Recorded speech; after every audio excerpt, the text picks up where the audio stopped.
Muy buenas noches, amigas y amigos de RCTV. Durante muchos años los venezolanos fueron famosos por sus viajes al exterior, Miami especialmente. Sin embargo, las acertadas políticas económicas de nuestros gobiernos nos fueron convenciendo de que era mejor hacer turismo interno. Y nuestra invitada de esta noche, Valentina Quintero, ha sido una de las personas que más ha contribuido a ese turismo interno. Vamos a hablar un poco sobre las oportunidades que hay en Venezuela de pasarlo muy bien a precio solidario.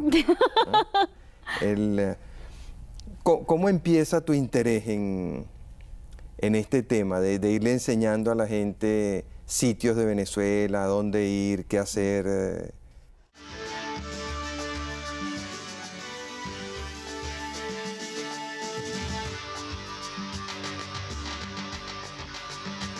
Mira, yo pienso que eso siempre ha sido un producto más bien como de la casualidad. Yo nunca he sido organizada ni planificada ni voy a dedicarme a promover el turismo, sino que en mi familia, o sea, nosotros somos mi papá, mi mamá y 5 hermanos y siempre anduvimos por Venezuela. O sea, yo fui para Canaima cuando tenía 10 años y eso no era nada, yo tengo 42 ahorita. A los 10 años había un campamentico, 7 cabañas, no iba nadie y nosotros fuimos, ¿ves? Entonces, claro, toda una novedad. Fuimos a Mérida, fuimos, ¿sabes? Íbamos a Margarita, íbamos a Puerto La Cruz, íbamos a Los Llanos, a Barinas, a todas partes.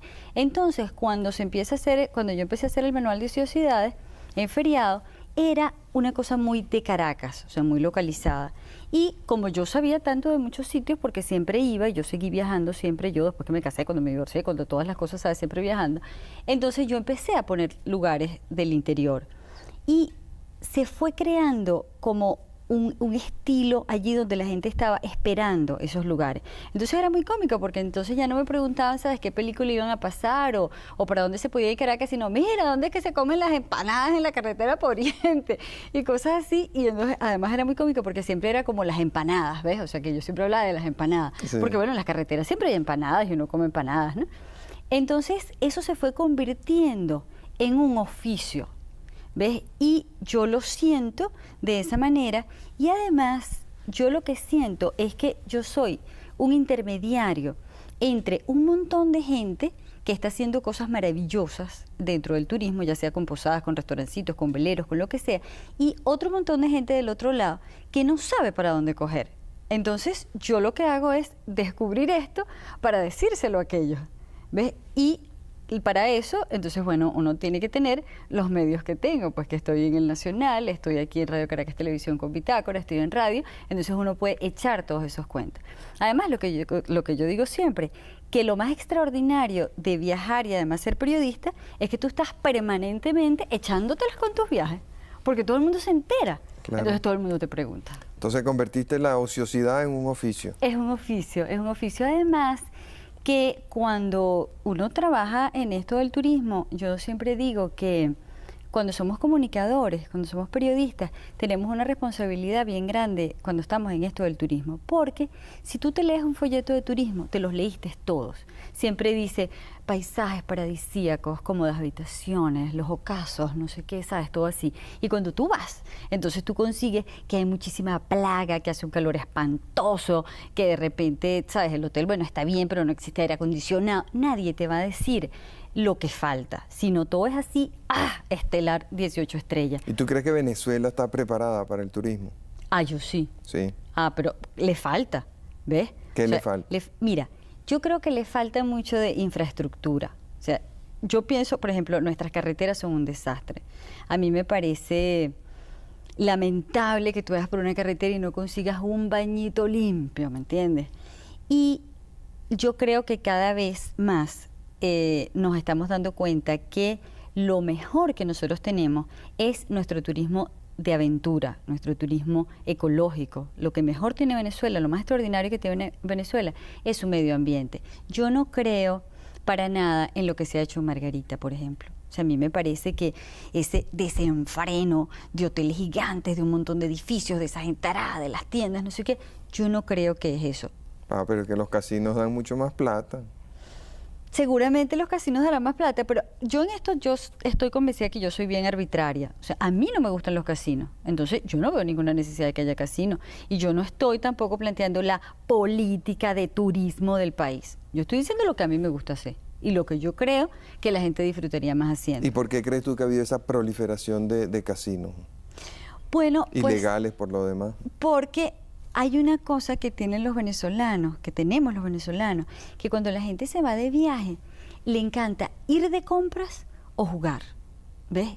Y cuando tú vas a estos otros sitios de selva o de naturaleza, ahí no hay nada que comprar. Tú sencillamente vas a ver animales, te vas a bañar en el mar, sabes, vas a hacer otras cosas. Entonces, a la gente aquí le gusta jugar, de verdad le gusta jugar. Entonces yo pienso que, bueno, pues si a la gente le gusta jugar, pues abren los casinos y ya está.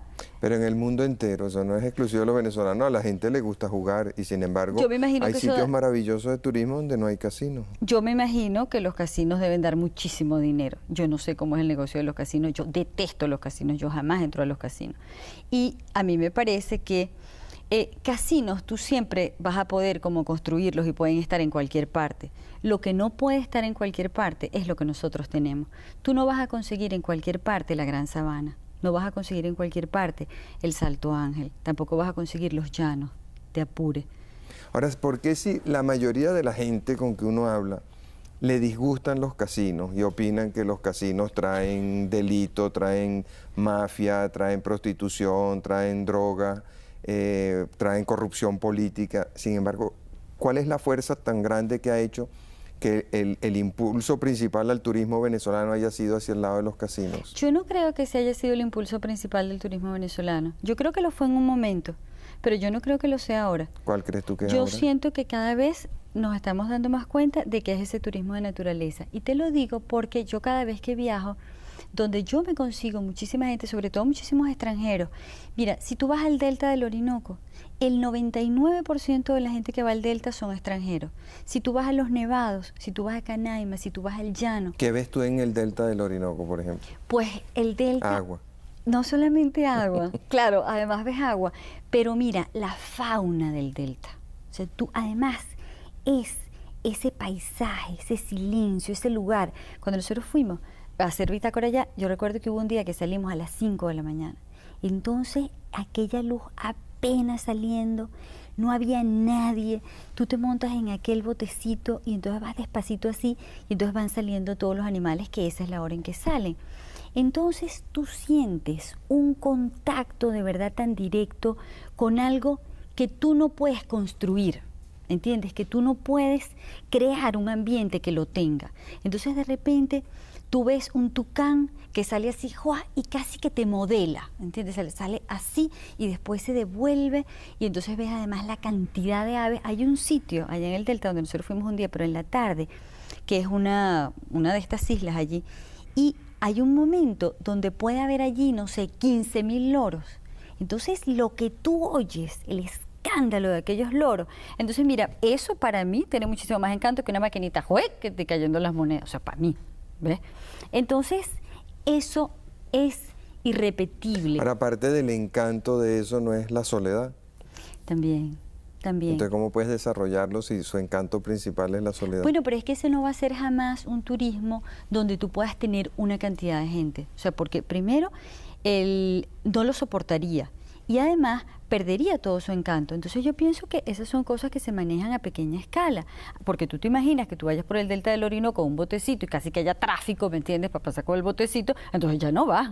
Entonces eso es precisamente lo que viene buscando Pero fíjate esa que ese gente. es parte del problema. Yo recuerdo cuando, hasta hace relativamente poco, cuando uno iba al Ávila, parte del encanto del Ávila era la soledad.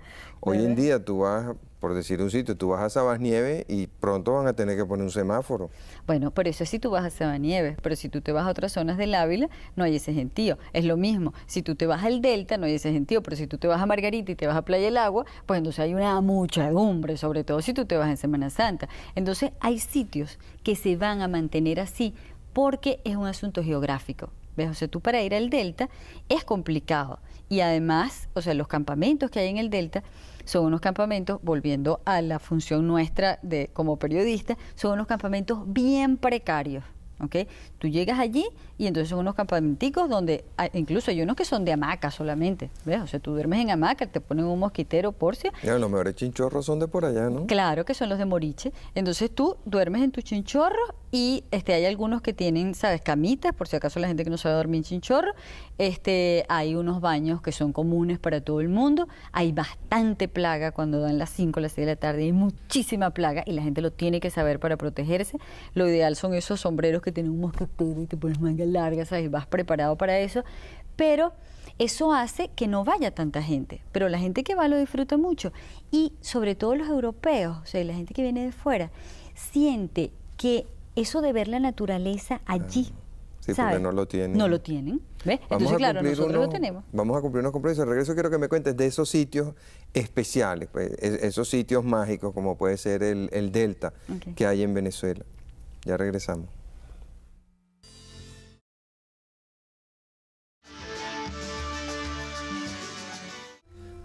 Hace un momento comentábamos de sitios mágicos que hay en Venezuela, irrepetibles en ninguna otra parte del mundo, como es el caso del Delta. ¿Qué otros sitios nos puedes tú mencionar o recomendar? Mira, la Gran Sabana.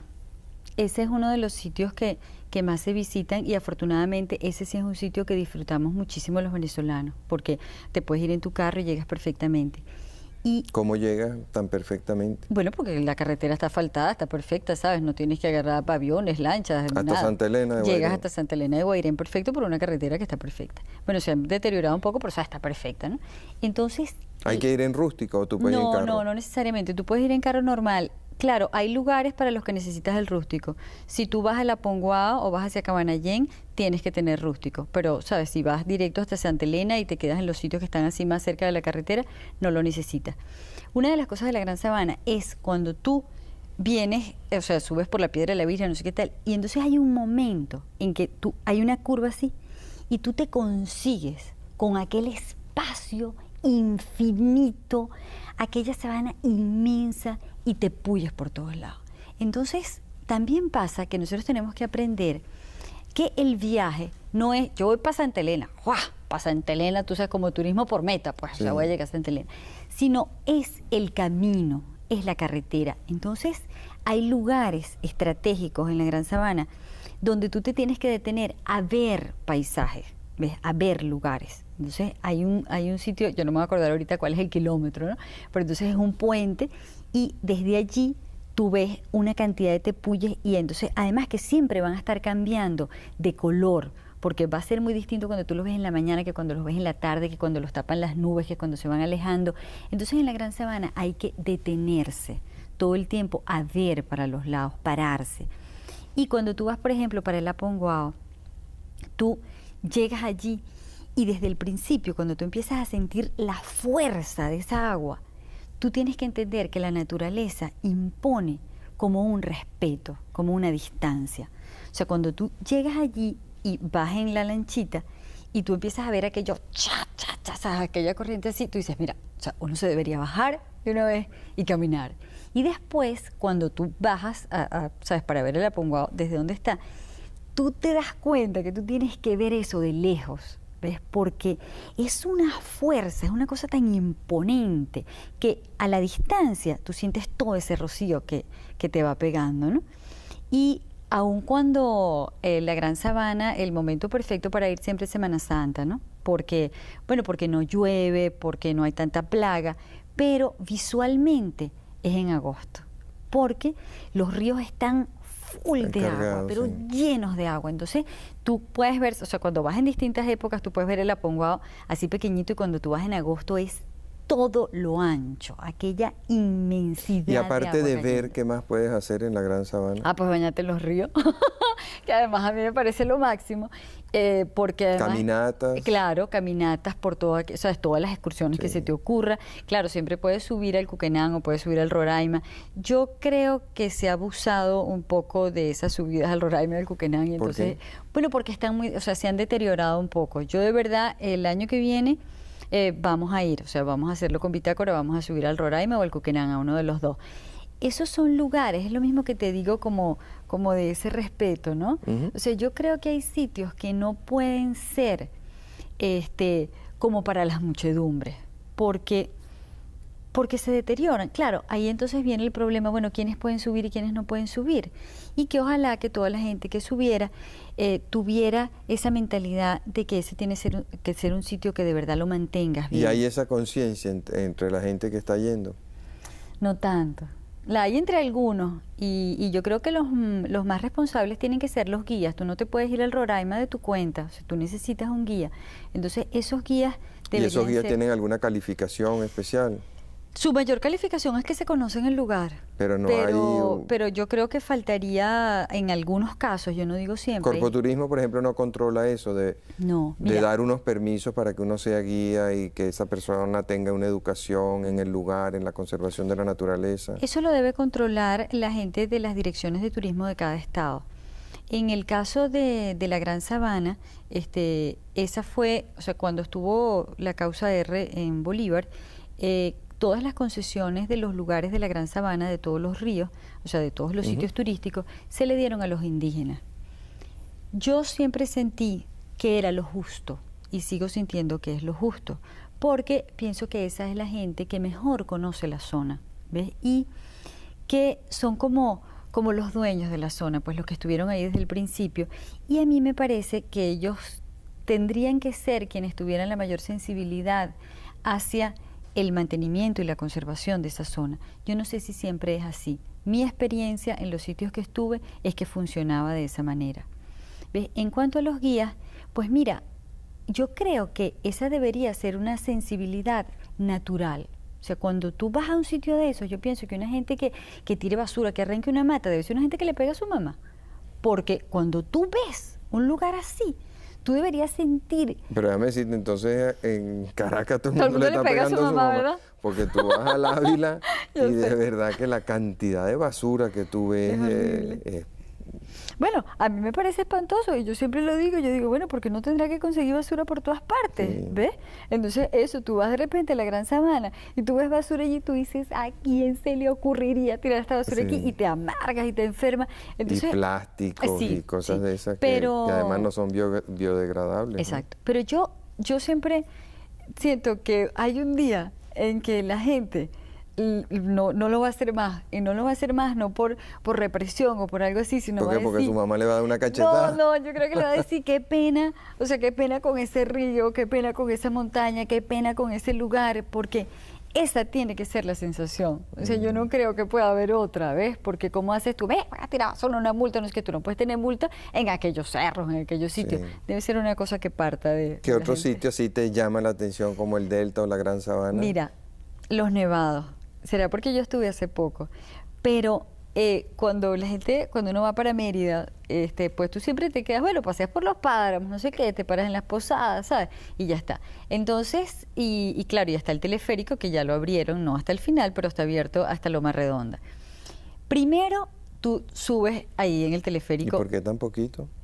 Bueno, ahorita lo que falta es la última estación. a Sí. Pico Espejo. Sí, pero bueno, después que tuve ese Verdad. montón de años cerrado, algo es algo. Es Entonces, verdad. ahorita tú puedes subir hasta... No, la verdad que sí. Es bastante. Es bastante. O sea, además, yo creo que esa es la única manera. Si uno tuviera que caminar completo para ir por los nevados, pues mira, yo creo que por más maravilloso que sea, yo no iría.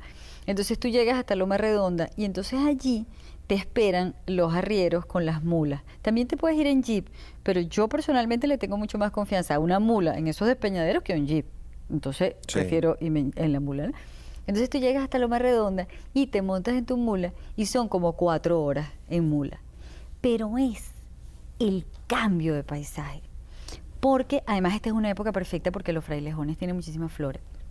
Entonces tú vienes y es aquello seco, nada más que con los frailejones, aquel frío, aquel silencio, que lo único es el viento, así, y tú en tu mula, que además ese es el transporte ideal, porque tú pudieras ir en esa mula hasta leyendo, tomando fotos, te pudieras quedar dormido, porque la mula sabe, la mula va, o sea, tú no tienes nada que hacer.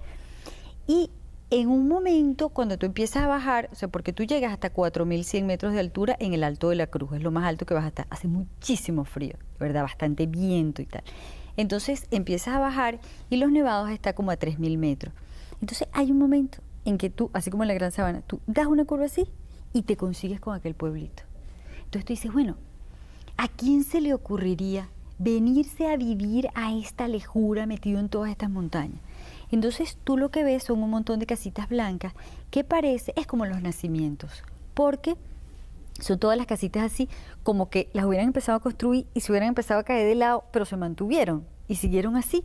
Entonces todo aquel poco de casitas, ahí viven en el casco del pueblo como 200 personas y hay como 9 posadas, porque los extranjeros van muchísimo para allá. Entonces son unas posaditas básicas, ¿ok? Tú entras, entonces un patiecito así, están los cuartos, y los cuartos es comiquísimo, porque tú entras al cuarto y ¡juá! Ahí está la cama, ¿sabes? Así prácticamente, sí. Que olvídate que vas a departir en el cuarto, tú vas a dormir y ya está. Y cuando tú estás allá, tú lo que haces es, pues sentarte y voy para allá. O sea, ¿qué más vas a hacer? Conversar con la gente, en lo que llegas te brindan un calentadito. Y entonces, la vez que nosotros fuimos, había una señora que me decían que era como el personaje del lugar, la abuela, no sé qué. Entonces la fuimos a buscar. Había que caminar y bajabas por un cementerio y la comunicación entre la gente es a gritos, es comiquísimo. Entonces tú dices, ¿dónde vive la señora? Y entonces por allá, ¡baja por allá! Y entonces aquel grito, ¿qué? Así, entonces tú más o menos descubres y vas preguntando y llegamos a casa de la señora, que es eso, la abuela del lugar, porque ella se suponía que se sabía todas las historias de los Nevadas. Entonces, bueno, uno periodista 100% todo el tiempo para saberse las historias y sale una señora de una casita que estaba por allá abajo así y entonces que ella decía, aquí estoy poniendo a humear la casa. Entonces tú lo que veías era aquel humito que salía así. Y entonces sale una señora, Marcel, de un cuartico así como agachadita con un sombrero, una falda, sus medias, arrugadita, que casi ni se le veían los ojos, y entonces, y caminando así despacito, que le dolían las rodillas, que no sé qué y tal, y se sienta y nos ponemos a conversar. Bueno, primero que se le había olvidado todas las historias. Ella ya todo eso se le había olvidado. Entonces, de todas maneras, era oírla, ¿ves? Porque entonces ella decía, por ejemplo, que ella nunca se había puesto pantalones, aunque le diera frío, que ella nunca había tenido muchachos, pero que su marido que tanto la había querido, que después que el señor se había muerto, ella más nunca quiso otro hombre a su lado. Esas costumbres de antes, pues. Entonces, pero además, una mujer que decía que una vez la habían invitado para Caracas, y ella decía que ella no se montaba en avión porque es que eso hacía mucho ruido, y entonces ella no soportaba ese ruido.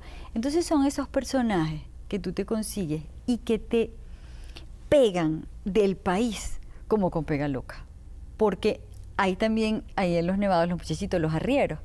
Mira, esos muchachitos se caminan, porque todavía cuando tú estás yendo hacia allá, pues vas de bajada, ¿no? Y tú puedes más o menos caminar y montarte en la mula y caminar y montarte en la mula.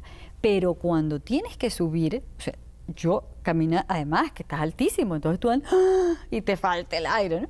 Estos muchachitos se caminan esas 4 horas de ida y de regreso, como se puede caminar el Boulevard de Sabana Grande, pero tranquilísimo, y van al mismo paso que las mulas, o sea, a la misma velocidad. Entonces, a mí me parece muy lamentable que nosotros le dejemos los nevados solamente a los extranjeros y no lo aprovechemos nosotros. Y eso sí es un precio súper solidario, te voy a decir. Una posada, la más cara, te cuesta 3.000 bolívares por persona con las 3 comidas. Dime tú, sí. ¿Dónde? Eso es al 8.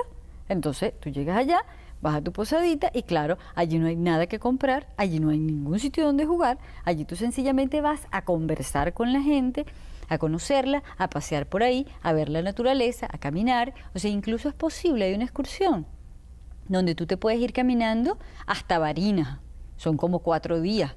Y la posada donde nosotros llegamos, había un señor que es el dueño de la posada, Carlos se llama él, que él y la esposa se casaron en el Pico Bolívar, porque bueno, porque les parecía novedoso. Entonces además comiquísimo, porque se fueron para allá con todo su traje de, ¿sabes? De escalar, ¿no? Y allá ella se vistió de novia.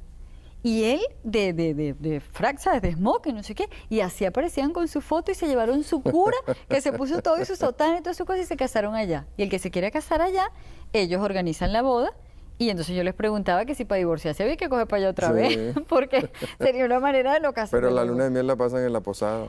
Sí, sí, sí. Vamos a cumplir unos compromisos. Hasta ahora no nos ha dicho sino sitios donde van extranjeros. Los No, porque es venezolanos que no yo lo que hacemos quiero es que turismo. vayan los venezolanos, por eso los estoy... No, a la Gran Sabana está full de venezolanos. Full, sí, no. Ya regresamos.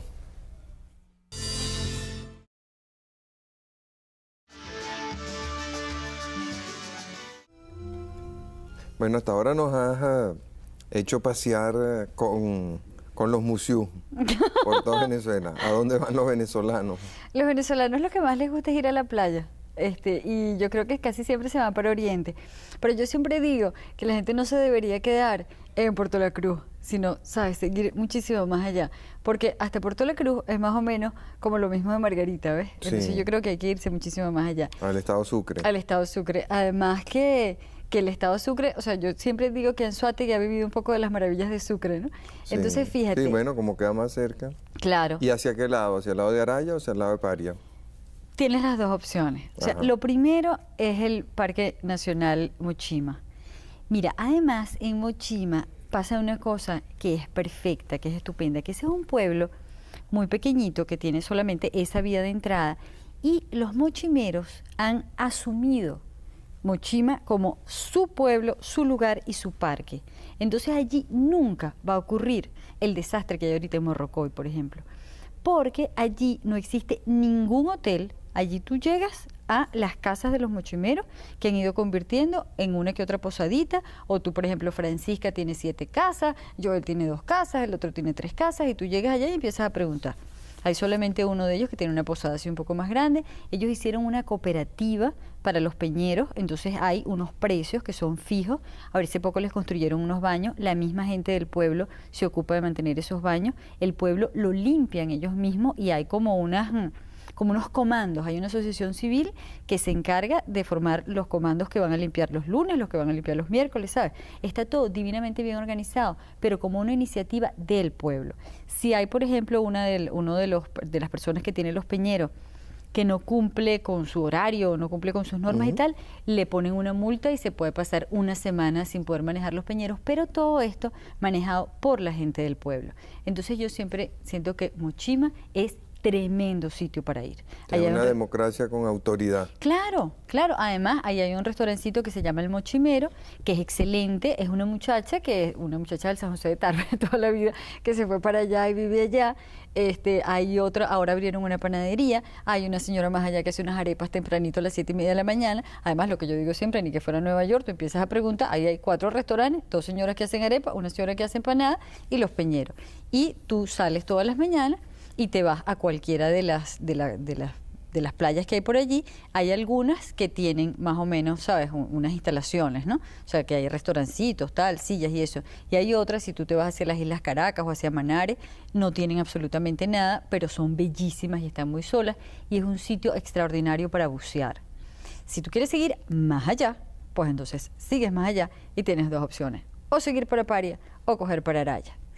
Araya es ideal irse desde Cumaná en los tapaditos, que son unas lanchitas que tú agarras allí en el puerto, o también te puedes ir en ferry y así llevas tu carro, ¿no?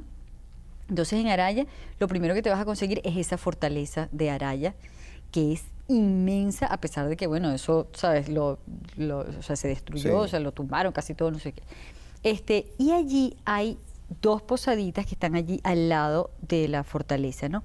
Una de ellas la tiene un muchacho que se vino, o sea, se fue de Caracas para allá y tal, y la tiene impecable. Hizo una cosa de tan buen gusto. Está allí al entrar, al lado, ¿sabes?, con todos sus detallitos de madera, sus puerticas, unos baños perfectos. Él no sirve allí comida, sino que así, un poquito más allá, hay una señora que prepara comida. Y la gente que se le dio la concesión en Sal, ahí había hecho un hotel Pérez Jiménez hace muchísimos Sí. años, con unos espacios, como hacían las cosas ese señor, para que duraran. Entonces tú entras y aquella escalera y aquel espacio enorme y unos cuartos que no tienen nada que ver con los de los Nevados. Estos son unos cuartos como para hacer un baile en aquellos cuartos, ¿no? Entonces eso se supone que, o sea, lo van a recuperar para convertirlo en un hotel, porque se había quedado para las instalaciones de Ensal, ¿no? Y tú te puedes ir a pasear por las salinas. Entonces es los colores de las salinas. Además, yo no sabía, esto lo descubrí ahora cuando fui, que tú te puedes meter a bañar en la Laguna Madre, ¿no? Entonces, no, o sea, no te puedes hundir, sino que es así como... Sí, pero como le pasa a uno en el Mar Muerto, pasa eso también, que la gente flota con mucha facilidad. Bueno, el que no puede ir al Mar Muerto, puede ir a Araya. Puede ir a Araya. Y va a sentir exactamente lo mismo porque te quedas como así, ¿no? Entonces, además, allí hay betacaroteno. Entonces, tú te puedes echar betacaroteno así para dorarte. Además, al natural, está allí, te quedas así como todo anaranjado. Después no te despelleja. No sé si te despellejas, pero te por lo menos es arrugas. betacaroteno natural y además, o sea, incluso no tendrías ni que broncearte porque quedas anaranjado totalmente, o sea, cuando te lo pones, ¿no? Por eso es que a tus 80 años estás tan lisita, porque te has echado eso. Porque te echas betacaroteno. Y después hay un señor que tiene una posada hacia otra parte, o sea, que no está allí en Punta Arenas. Él se llama Arquímedes. Y es una de esta gente, estos soñadores, poetas y tal, ¿sabes? Que se fue para allá. Entonces, él tenía primero una posadita que estaba a la orilla de la playa y ahora la tiene un poco más arriba. Entonces, él agarró, hizo 2 cuartos que le puedes abrir el techo.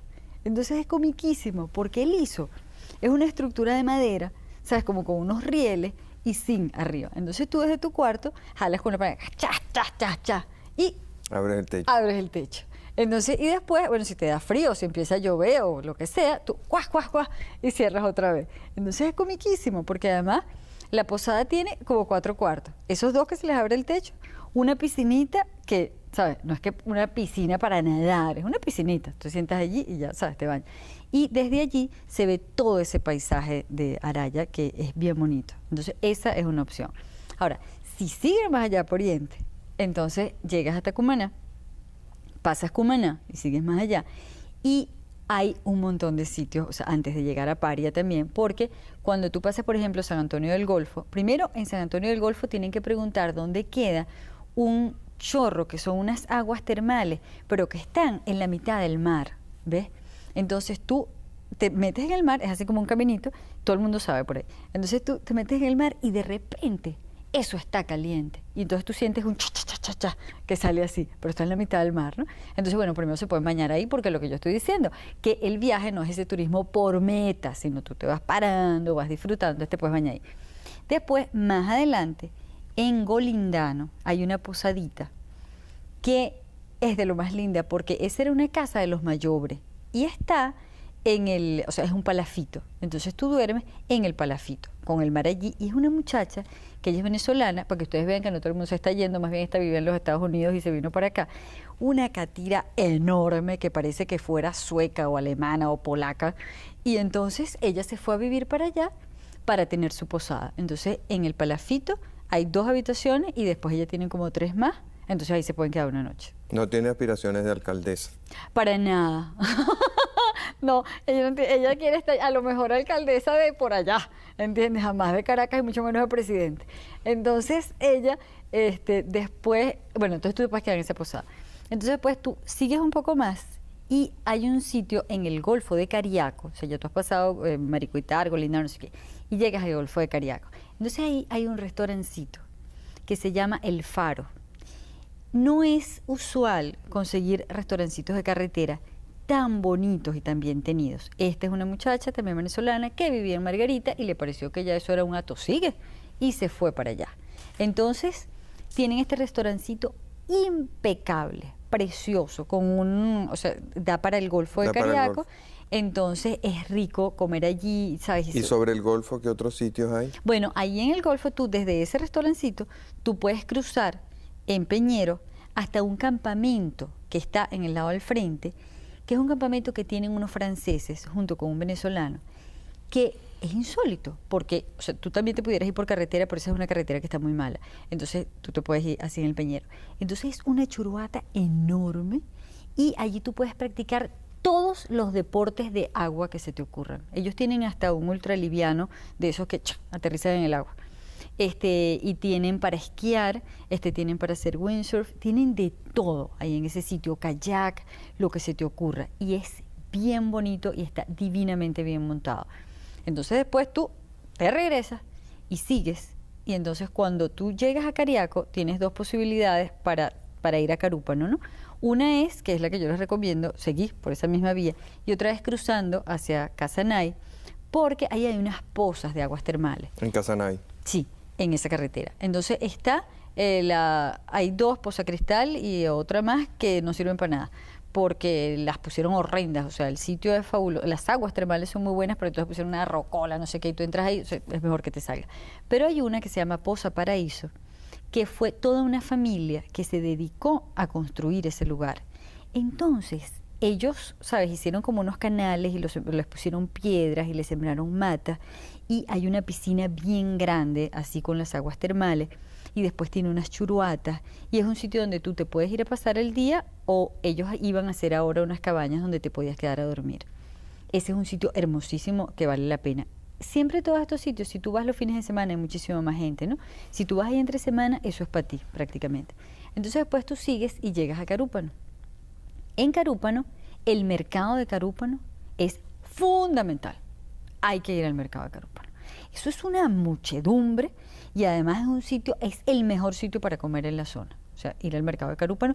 Las señoras que hacen empanadas, hay como 40 señoras haciendo empanadas. Tú como que estás en una dieta de empanadas. No, yo no estoy en ninguna dieta definitivamente, eso es lo que pasa. Entonces están todas esas misas haciendo empanadas y por allá está la gente que hace los jugos. De los mercados que has visto en Venezuela, ¿cuál es el que más te ha gustado? Ese de Carúpano es una maravilla. Bueno, el de Ciudad Bolívar. Claro, lo que pasa es que ahora antes a mí me gustaba más, pero lo que pasa es que es esa sensación de estar al lado del Orinoco, ¿ves? Claro, los mercados de Oriente son muy sabrosos porque además la gente en Oriente es muy confianzuda. Sí. Entonces a mí eso me encanta. Sí, la gente es muy, muy fácil. ¿Sabes? Y entonces comenta, que no sé qué, y tú conversadores. conversas con todo el mundo, entonces a mí eso me encanta, ¿no? ¿Y los de los Andes? En los Andes a mí me gustaba mucho el mercado de Mérida, pero ya no me gusta. A mí me gustaba el mercado de Mérida antes. En los Andes los mercados son como más oscuros, como más recatados. ¿Ves? Yo fui, por ejemplo, al mercadito en La Grita, entonces, claro, es un mercadito, es como, ¿sabes? Tiene que ver como con la gente, ¿ves? Entonces, sí. Y además también yo supongo que el clima, entonces es una cosa como más oscura, no es esta cosa de los mercados de Oriente que es como abierto, como sí. A grito en cuello. Ah, pero el mercado de San Cristóbal es único, el mercado de los pequeños comerciantes. El mercado de Capacho es lindísimo, pero fíjate tú que, por ejemplo, en el mercado de Capacho, su día es los lunes, porque es cuando venden las cosas más baratas para los venezolanos. Sí, porque de resto vienen los colombianos, entonces todo es muchísimo más caro. Entonces los venezolanos van los lunes. Ese es un mercado precioso, precioso, y los lunes tiene muchísimo movimiento. Y es claro, su arquitectura, que es muy linda.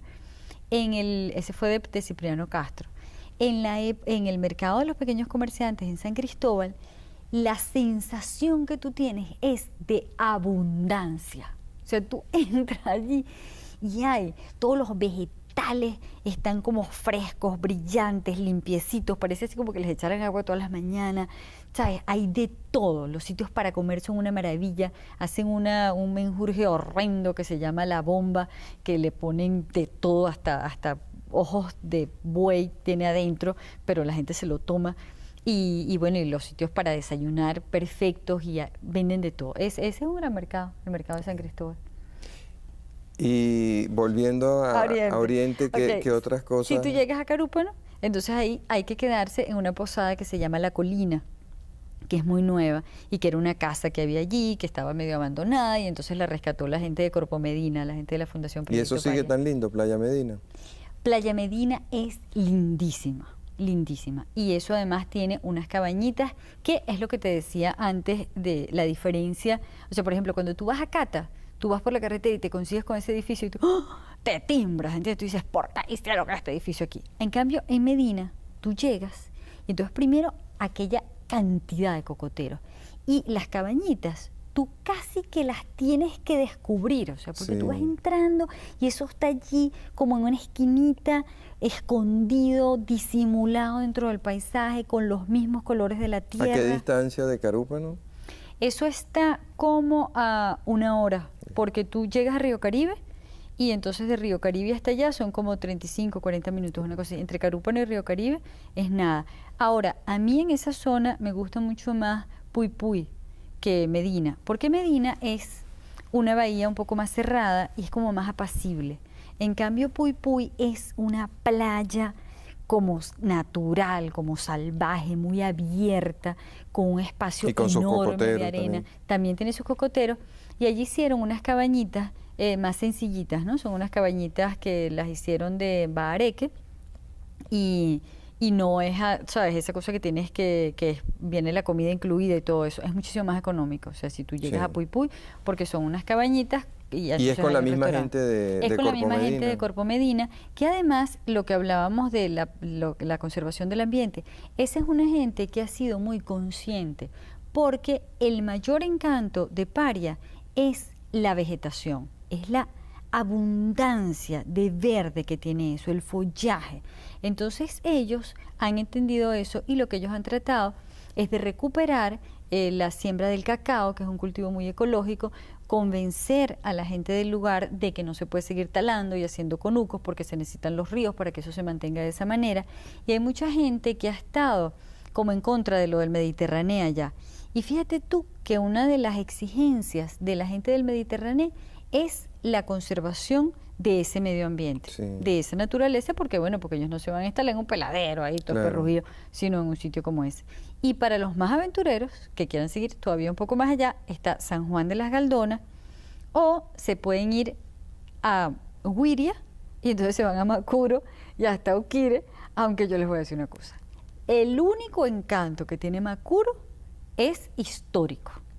Que sencillamente tú digas, bueno, aquí fue donde llegó Colón. Por ahí pasó Colón. Sí. Oye, porque qué desolación.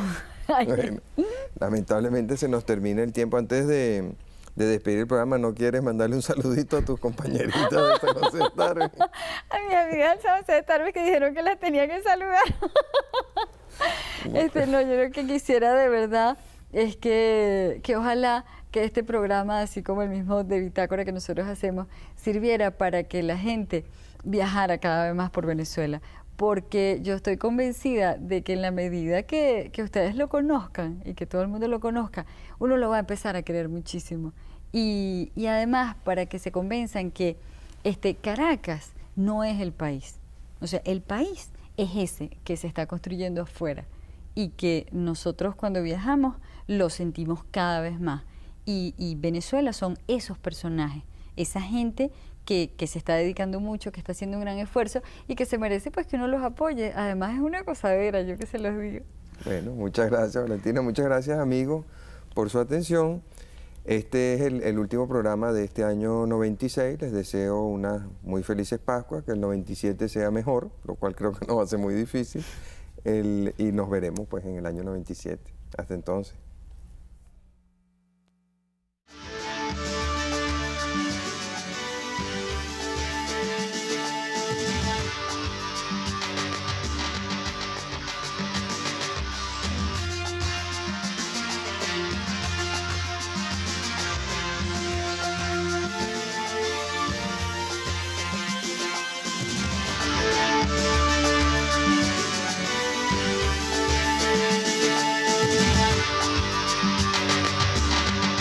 Dentro del turismo, ya sea con posadas, con restaurancitos, con veleros, con lo que sea, y otro montón de gente del otro lado que no sabe para dónde coger. Entonces, yo lo que hago es descubrir esto para decírselo a aquellos, ¿ves? Y para eso, entonces, bueno, uno tiene que tener los medios que tengo, pues que estoy en el Nacional, estoy aquí en Radio Caracas Televisión con Bitácora, estoy en radio, entonces uno puede echar todos esos cuentos. Además, lo que yo digo siempre, que lo más extraordinario de viajar y además ser periodista es que tú estás permanentemente echándotelas con tus viajes, porque todo el mundo se entera, Claro. entonces todo el mundo te pregunta. Entonces convertiste la ociosidad en un oficio. Es un oficio además que cuando uno trabaja en esto del turismo, yo siempre digo que cuando somos comunicadores, cuando somos periodistas, tenemos una responsabilidad bien grande.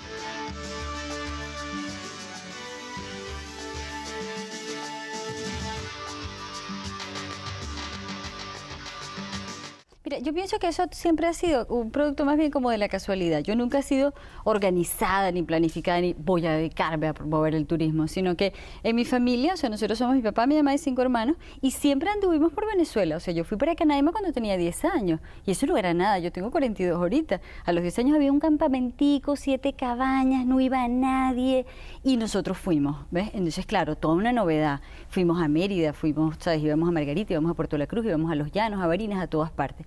Entonces, cuando yo empecé a hacer el manual de ociosidades, en feriado, era una cosa muy de Caracas, o sea, muy localizada.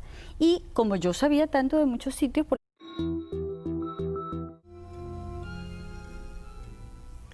Muy buenas noches, amigas y amigos de RCTV. Durante muchos años los venezolanos fueron famosos por sus viajes al exterior, Miami especialmente. Sin embargo, las acertadas políticas económicas de nuestros gobiernos nos fueron convenciendo de que era mejor hacer turismo interno. Y nuestra invitada de esta noche, Valentina Quintero, ha sido una de las personas que más ha contribuido a ese turismo interno. Vamos a hablar un poco sobre las oportunidades que hay en Venezuela de pasarlo muy bien a precio solidario. ¿Cómo empieza tu interés en este tema de irle enseñando a la gente sitios de Venezuela, dónde ir, qué hacer? Porque siempre iba, y yo seguí viajando siempre, yo después que me casé, cuando me divorcié, cuando todas las cosas, ¿sabes? Siempre viajando. Entonces yo empecé a poner lugares del interior y se fue creando como un estilo allí donde la gente estaba esperando esos lugares. Entonces era muy cómico porque entonces ya no me preguntaban, ¿sabes?, qué película iban a pasar o para dónde se podía ir a Caracas, sino, mira, ¿dónde es que se comen las empanadas en la carretera por Oriente? Y cosas así. Y entonces además era muy cómico porque siempre era como las empanadas, ¿ves? O sea, que yo siempre hablaba de las empanadas. Sí. Porque bueno, en las carreteras siempre hay empanadas y uno come empanadas, ¿no? Entonces eso se fue convirtiendo en un oficio, ¿ves? Y yo lo siento de esa manera, y además yo lo que siento es que yo soy un intermediario entre un montón de gente que está haciendo cosas maravillosas cuando estamos en esto del turismo. Porque si tú te lees un folleto de turismo, te los leíste todos. Siempre dice paisajes paradisíacos, cómodas habitaciones, los ocasos, no sé qué, sabes, todo así. Y cuando tú vas, entonces tú consigues que hay muchísima plaga, que hace un calor espantoso, que de repente, sabes, el hotel, bueno, está bien, pero no existe aire acondicionado. Nadie te va a decir lo que falta, sino todo es así, estelar, 18 estrellas. ¿Y tú crees que Venezuela está preparada para el turismo? Yo sí. Sí. Pero le falta, ¿ves? ¿Qué le falta? Mira, yo creo que le falta mucho de infraestructura. O sea, yo pienso, por ejemplo, nuestras carreteras son un desastre. A mí me parece lamentable que tú vayas por una carretera y no consigas un bañito limpio, ¿me entiendes? Y yo creo que cada vez